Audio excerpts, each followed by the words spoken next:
Hi అండి, welcome back to my channel. ఇవాళ ఈ వీడియోలో మనం ఒక సూపర్ ఇంపార్టెంట్ టాపిక్ని డిస్కస్ చేసుకుందాం. అది ఏంటంటే ఎర్లీ ఎడ్యుకేషన్.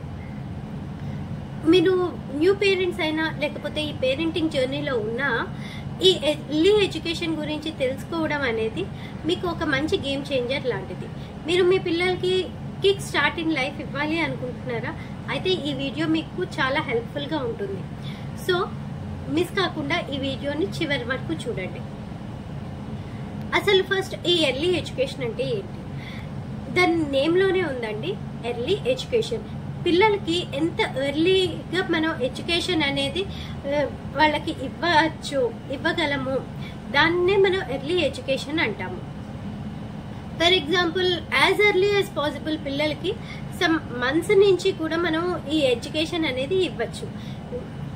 ఎడ్యుకేషన్ అంటే సమ్ బుక్కిష్ నాలెడ్జ్ ఏం కాదండి, వాళ్ళకి చిన్న చిన్న fun activities, play based activities అనేవి చేయించడం వల్ల వాళ్ళ స్కిల్స్ అనేవి డెవలప్ అవుతాయి. సో దానిని మనం ఎర్లీ ఎడ్యుకేషన్ అంటాము. ఇంకా చెప్పాలి అంటే ఈ ఎర్లీ ఎడ్యుకేషన్ అనేది ఒక సిస్టమేటిక్ ప్రోగ్రామింగ్ లాంటిది. అంటే వాళ్ళకి వాళ్ళ age some birth to 8 years of age మీద ఫోకస్ చేసి ఈ ప్రోగ్రామ్ ని డిజైన్ చేస్తారు. ఇది వాళ్ళ కెరియర్ లోనే చాలా ఇంపార్టెంట్. ఎందుకు అంటే ఈ 0 to 8 years ఆఫ్ ఫేజ్ అనేది వాళ్ళకి ఫౌండేషన్ ఫర్ ఫ్యూచర్ లెర్నింగ్. కాబట్టి ఈ ఏజ్ లోనే మనం ఎంత ఇన్పుట్ అనేది వాళ్ళకి ఇస్తామో వాళ్ళ అకాడమిక్ ఎడ్యుకేషన్ కానీ వాళ్ళ కెరియర్ కానీ అంత సక్సెస్ఫుల్ గా ఉంటుంది. సైంటిస్టుల ప్రకారం ఏంటంటే మన బ్రెయిన్ అనేది 90% 5 years లోపలే డెవలప్ అవుతుంది. కాబట్టి పిల్లలకి ఈ ఫేజ్ ఆఫ్ ఎడ్యుకేషన్ అనేది వాళ్ళ ఎబిలిటీస్ ని ఇంప్రూవ్ చేసుకోవడానికి చాలా హెల్ప్ఫుల్ గా ఉంటుంది. ఇప్పుడు మనం బెనిఫిట్స్ చూద్దాము. అసలు ఈ ఎర్లీ ఎడ్యుకేషన్ వల్ల బెనిఫిట్స్ ఏంటి పిల్లలకి అంటే, ఫస్ట్ సోషల్ స్కిల్ డెవలప్మెంట్ అండి. లైక్ షేరింగ్ కానీ హెల్పింగ్ కానీ ఇట్లాంటివన్నీ సోషల్ స్కిల్స్ కిందకి వస్తాయి.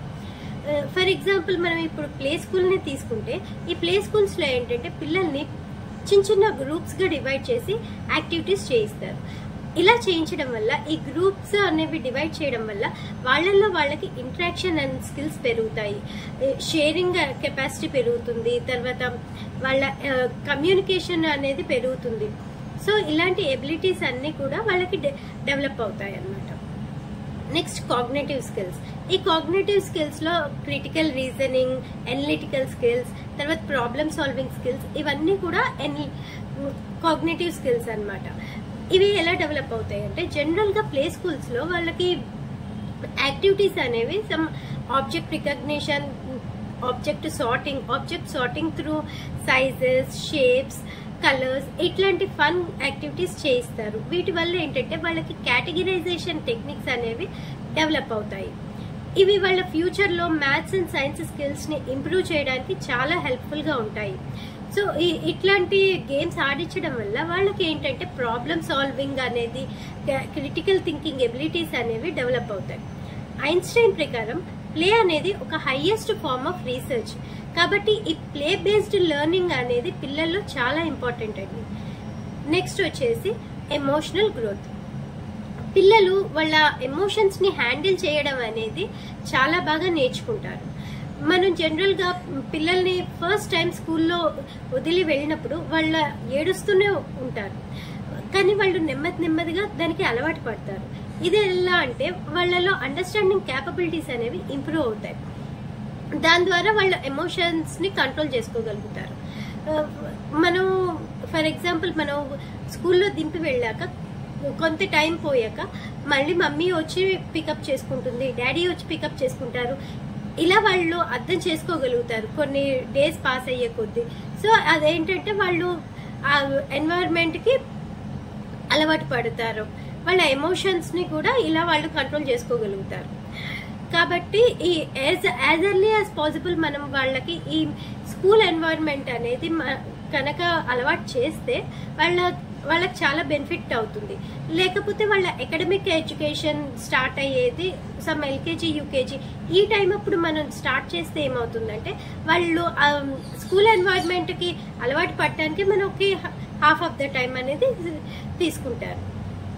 ఇది వన్ ఆఫ్ ద అడ్వాంటేజ్ అన్నమాట ఎర్లీ ఎడ్యుకేషన్ వల్ల. అండ్ నెక్స్ట్ వచ్చేసి అకాడమిక్ రెడీనెస్. అకాడమిక్గా వాళ్ళు ఎలా స్ట్రాంగ్ అవుతారు ఈ ప్రీ స్కూల్ వల్ల అంటే, ప్రీ స్కూల్ ఎడ్యుకేషన్ అయినా కానీ ఈ ఎర్లీ ఎడ్యుకేషన్ అయినా కానీ వాళ్ళ ఫన్ బేస్డ్ యాక్టివిటీస్ అనేవి చేయిస్తాము. ఈ చేయించడం ఫన్ బేస్డ్ యాక్టివిటీస్ లైక్ మనం సార్టింగ్ కానీ, కౌంటింగ్ కానీ, ఆల్ఫాబెట్ రికగ్నిషన్, సింపుల్ వర్డ్స్, తర్వాత వాళ్ళకి స్మాల్ స్టోరీస్ అనేవి మనం చెప్పడం వల్ల వాళ్ళకి ఏంటంటే ప్రీ రీడింగ్ స్కిల్స్ అనేవి డెవలప్ అవుతాయి. ఈ ప్రీ రీడింగ్ స్కిల్స్ అనేవి బేబీస్కి చాలా ఇంపార్టెంట్ అండ్ వాళ్ళకి మంచి ఫౌండేషన్ ఇస్తాయి ఈ అకాడమిక్ ఎడ్యుకేషన్కి. సో వాళ్ళు ఏంటంటే అకాడమిక్ రెడీగా ఉంటారనమాట. ఇది హార్వర్డ్ యూనివర్సిటీ రీసెర్చ్ ప్రకారం ఎవరైతే పిల్లలు ఈ ఎర్లీ ఎడ్యుకేషన్కి ఫోకస్ అవుతారో వాళ్ళకి అకాడమిక్స్లో 99% హై ఛాన్సెస్ ఉన్నాయండి సక్సెస్ అవ్వడానికి. కాబట్టి పిల్లలకి మనము as early as possible education అనేది ఇస్తే వాళ్ళ స్కిల్స్ అనేవి డెవలప్ అవుతాయి దానివల్ల. ఇప్పుడు మనం కొన్ని ఎడ్యుకేషనల్ మెథడ్స్ అనేవి చూద్దాం వాళ్ళవి. జనరల్గా మనం ప్లే స్కూల్స్లో ఏంటంటే ఈ ప్లే బేస్డ్ లెర్నింగ్ అనేది ఉంటుంది. దాన్నే వాళ్ళు ఫన్ బేస్డ్ లెర్నింగ్ అని కూడా అంటారు. అంటే learn through play, playing activities like arts and crafts, musical chairs, ఇట్లాంటి గేమ్స్ అనేవి ఆడడం వల్ల వాళ్ళకి క్యూరియాసిటీ అనేది ఇంప్రూవ్ అవుతుంది. ఈ క్యూరియాసిటీ అనేది పిల్లల ఎడ్యుకేషన్లో చాలా కీ రోల్ అనేది ప్లే చేస్తుంది. సో వాళ్ళు ఏంటంటే అకాడమిక్స్ కూడా ఇంతే క్యూరియస్గా చదువుతారు కాబట్టి వాళ్ళు ఎక్సెల్ అయ్యే ఛాన్సెస్ అనేవి చాలా ఉంటాయి. సో మనం ఒక మంచి ప్లే స్కూల్ని, ఈ ప్లే బేస్డ్ యాక్టివిటీస్ ఉన్న ప్లే స్కూల్ని సెలెక్ట్ చేసుకోవడం అనేది చాలా important. How to choose a right play school. నేను ఇందాక చెప్పినట్టు మనము వాళ్ళ ఎంత ప్లే బేస్డ్ యాక్టివిటీస్ అనేది వాళ్ళు చేయిస్తారు అనేది ఇంపార్టెంట్గా చూసుకోవాలి. అండ్ వాళ్ళ అక్రెడిషన్ అనేది చాలా మేజర్ రోల్ ప్లే చేస్తుంది. ఎందుకు అంటే ఇవాళ చాలా స్కూల్స్ అనేవి వచ్చేసాయి, చాలా బ్రాంచెస్ ఉంటున్నాయి అండ్ చాలా ఫ్రాంచైజీలు కూడా వచ్చాయి. ఈ ఫ్రాంచైజీల గురించి నిన్న అప్కమింగ్ వీడియోస్లో చెప్తాను. సో ఇలా ఇన్ని ఉన్నప్పుడు, ఇంత చాయిస్ ఉన్నప్పుడు మనకి బెస్ట్ సెలెక్ట్ చేసుకోవడం అనేది కొంచెం కష్టంగా ఉంటుంది. కానీ ఈ స్టెప్స్ ఫాలో అవుతే, ఇప్పుడు నేను చెప్పే స్టెప్స్ అనేవి ఫాలో అయితే ఖచ్చితంగా రైట్ ప్లే స్కూల్ని మనం సెలెక్ట్ చేసుకోవచ్చు. ఫస్ట్ది ఏంటంటే అక్రెడిషన్. ఈ అక్రెడిషన్ అనేది నేను చెప్పినట్టు చాలా ఇంపార్టెంట్ రోల్ అనేది ప్లే చేస్తుంది. అండ్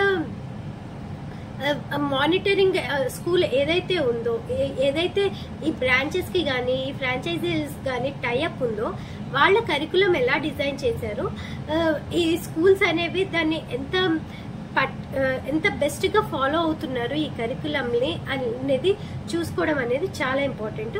దీని ద్వారా ఏంటంటే మనం కొంచెం క్వాలిటీ ఆఫ్ ఎడ్యుకేషన్ని బెస్ట్గా ఇవ్వగలం మన పిల్లలకి. అండ్ క్లాస్ రూమ్ ఎన్వైర్న్మెంట్ అనేది చాలా ఇంపార్టెంట్.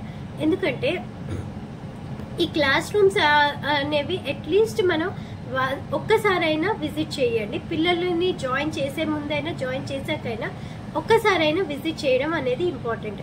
దానివల్ల ఏంటంటే మనకి వాళ్ళు ఎంత క్లాస్ రూమ్ ఎడ్యుకేషన్ ఎన్వైర్న్మెంట్ ఫ్రెండ్లీగా ఉంది అనే విషయం తెలుస్తుంది. అండ్ నెక్స్ట్ ఏంటంటే మోర్ ఇంపార్టెంట్లీ ఎంత హైజీన్ మెయింటైన్ చేస్తున్నారు, వాళ్ళు ఎంత హైజీన్గా మన పిల్లల్ని చూసుకోగలరు అనే విషయాన్ని మనం తెలుసుకోవచ్చు. Teaching staff qualification. ఈ టీచింగ్ స్టాఫ్ క్వాలిఫికేషన్ ఎందుకు ఇంపార్టెంట్ అంటే మనం వాళ్ళ వర్క్ ఎక్స్పీరియన్స్ ద్వారా వాళ్ళ పిల్లల్ని హ్యాండిల్ చేసే క్యాపబిలిటీ అనేది మనకు ఒక ఐడియా ఉంటుంది. కాబట్టి వాళ్ళకి ఎంత ఎక్స్పీరియన్స్ ఉంటే అంత బాగా టేక్ కేర్ చేయగలరు, అంత బాగా పేషెన్స్గా పిల్లల్ని చూసుకోగలరు. మనకి కూడా ఒక నమ్మకం అనేది ఉంటుందండి. ఫీడ్బ్యాక్ జనరల్గా మనందరం ఈ ఆన్లైన్ రివ్యూస్, మన చుట్టుపక్కల ఫ్రెండ్స్ని వాళ్ళని కనుక్కుంటాము. బెస్ట్ పార్ట్ ఏంటంటే ఎవరైతే ఈ ఎగ్జిస్టింగ్ పేరెంట్స్ ఉంటున్నారో, ఎవరైతే వాళ్ళ పిల్లల్ని ఆ స్కూల్స్లో చదివిస్తున్నారో వాళ్ళైతే మనకి 99% క్లియర్ కట్గా గైడెన్స్ అనేది ప్రొవైడ్ చేయగలరు. సో వాళ్ళతో మాట్లాడడం వల్ల మనకు అసలు ఈ స్కూల్ అంటే ఏంటి, ఇది ఎలాంటి ప్రొసీజర్ని వీళ్ళు ఫాలో అవుతారు, ఎంత ప్లే బేస్డ్ యాక్టివిటీస్ని వీళ్ళు చేయిస్తారు అనేది వాళ్ళు మనకి కరెక్ట్ గైడెన్స్ అనేది ఇవ్వగలరు అనమాట. కాబట్టి మ్యాక్సిమం ఈ ఎగ్జిస్టింగ్ పేరెంట్స్తో మాట్లాడడానికి చూడండి, ఇది చాలా ఇంపార్టెంట్. నా ఎక్స్పీరియన్స్, నా పర్సనల్ ఎక్స్పీరియన్స్కి వచ్చేస్తే నేను మీకు చెప్పిన ఈ స్టెప్స్ అన్ని ఫాలో అవుతూ ఇంకో 2 స్టెప్స్ని కూడా కన్సిడర్ చేశాను. అదేంటంటే time bound and number of branches. ఈ టైం బౌండ్ అనేది ఎందుకు పెట్టుకున్నాను అంటే జనరల్గా 2 to 3 years అప్పుడు బేబీస్ చాలా చిన్నగా ఉంటారు అండ్ వాళ్ళకి ఏ నీడ్ ఉన్నా కూడా నేను నా బేబీని రీచ్ అవ్వగలగాలి. సో అందుకే ఈ టైం ఫ్రేమ్ ఒక 10 to 15 minutesలో నేను నా బేబీని రీచ్ అయ్యేంత దూరంలోనే నేను నా చుట్టూ స్కూల్స్ అనేవి లిస్ట్ అవుట్ చేసుకున్నాను. అండ్ నెక్స్ట్ బ్రాంచెస్ ఎందుకు ఇంపార్టెంట్ అని అనుకున్నానంటే మా హస్బెండ్ది ట్రాన్స్ఫరబుల్ జాబ్ కాబట్టి రేపు ఫ్యూచర్లో మేము ట్రాన్స్ఫర్ అయినా కూడా సో దగ్గరున్న బ్రాంచ్లో బేబీని జాయిన్ చేయడం వల్ల ఆ కరికులం వాళ్ళు సేమ్ కరికులంని ఫాలో అవుతారు కాబట్టి బేబీస్కి అంత ప్రెషర్ ఉండదు, వాళ్ళు ఈజీగా ఎన్వైరన్మెంట్కి అలవాటు పడగలరు అండ్ వాళ్ళ కరికులం కూడా అడ్జస్ట్ అవ్వగలరు. సో నేనేంటంటే ఈ బ్రాంచెస్ని టైం బౌండ్ని కూడా కన్సిడర్ చేశాను. ఈ ప్రీ స్కూల్ ఎడ్యుకేషన్ అనేది నేను చెప్పినట్టు చాలా బెనిఫిట్, ఈ ఎబిలిటీస్ని పెంచడానికి చాలా యూజ్ అవుతుంది. దీనికోసం మనం ప్లే స్కూల్స్కే పిల్లల్ని పంపించాలా అంటే అవసరం లేదండి. ఈరోజు మార్కెట్లో చాలా మెటీరియల్ అనేది రెడీగా అవైలబుల్గా ఉంది. మనం వాటిని యూజ్ చేసి కూడా ఇంట్లోనే మనకి యాజ్ ఎర్లీ యాజ్ పాసిబుల్ పిల్లల రొటీన్లో దీన్ని ఇంక్లూడ్ చేయొచ్చు. అండ్ నెక్స్ట్ ఏంటంటే ప్లే స్కూల్స్ వల్ల ఒక చిన్న అడ్వాంటేజ్ మనకుంది. దీనివల్ల ఏంటంటే వాళ్ళు రైట్ మెటీరియల్ని యూజ్ చేసి మనకి రెడీమేడ్గా ఈ ఫన్ బేస్డ్ యాక్టివిటీస్ అన్ని వాళ్ళ కరికులంలో డిజైన్ చేసి ఉంటాయి కాబట్టి వాళ్ళు ఇంకొంత పిల్లల్ని ఎక్స్పోజ్ చేసే అవకాశం అనేది ఉంటుంది. మనం అంత మెటీరియల్ని కొని ఇంట్లో పెట్టుకోలేం కదా. సో వాళ్ళు ఏంటంటే కొంచెం ఎక్కువ మెటీరియల్ అనేది ఫన్ బేస్డ్ యాక్టివిటీస్ అనేవి వాళ్ళతో చేయిస్తారు. దానివల్ల వాళ్ళకి ఇంకొంచెం తొందరగా ఈ క్యాపబిలిటీస్ అనేవి పెరిగే ఛాన్సెస్ అనేవి ఉంటాయి. ఇది వన్ ఆఫ్ ద అడ్వాంటేజ్ అనమాట ప్లే స్కూల్స్ వల్ల. సో ప్లే స్కూల్స్ అనేవి ఒకప్పుడు ఒక ట్రెండ్ ఏమో, కానీ ఇప్పుడున్న ఈ కాంపిటేటివ్ వరల్డ్లో అవి చాలా నెసెసిటీ అయిపోయింది. ఈ play school and pre education అనేది పిల్లలకి. ఈ ప్రీ ఎడ్యుకేషన్ వల్ల వాళ్ళ కెరియర్లో డెఫినెట్గా ఇంప్రూవ్మెంట్ అనేది ఉంటుంది. వాళ్ళు చాలా ఎన్హాన్స్ అయ్యే ఛాన్సెస్ అనేది అకాడమిక్గా ఉంటుంది. ఇది నేను ట్రై చేసి నా బేబీ మీద ట్రై చేసి వర్కౌట్ అవుతుంది అనుకున్నప్పుడే నేను ఈ వీడియోతో మీ ముందుకు వచ్చాను. అండ్ నా బేబీకి నేను as early as possible even months kid అప్పుడే నేను ఈ ఎడ్యుకేషన్ అనేది ఇవ్వడం స్టార్ట్ చేశాను. ఆ వీడియోస్తో నేను నా అప్కమింగ్ వీడియోస్లో మీకు చెప్తాను అదేంటనేది. సో డిఫరెన్స్ అనేది నేను డెఫినెట్గా చూశాను కాబట్టి 100% మీకు ఈ ఎర్లీ ఎడ్యుకేషన్ గురించి ఇన్ఫర్మేషన్ అనేది ఇవ్వగలుగుతున్నాను. సో మీరు కూడా ఇంప్లిమెంట్ చేసి మీ కమెంట్స్ని, మీ ఫీడ్బ్యాక్ని నాకైతే కమెంట్ చేయండి. ఇదండి ఇవాళ వీడియో. ఈ వీడియో కనుక మీకు నచ్చినట్లయితే లైక్ చేయండి, షేర్ చేయండి. మీరు చేసే లైక్ వల్ల ఎవరైతే పేరెంట్స్ ఈ ఇన్ఫర్మేషన్ గురించి రీసెర్చ్ చేస్తున్నారో వాళ్ళకి మన వీడియో అనేది సజెస్ట్ అవుతుంది, వాళ్ళకు కూడా ఎంతో కొంత యూజ్ అవుతుంది. ఇలాంటి మరిన్ని ఎడ్యుకేటివ్ అండ్ ఇన్ఫర్మేటివ్ వీడియోస్ కోసం please subscribe my channel. Thank you.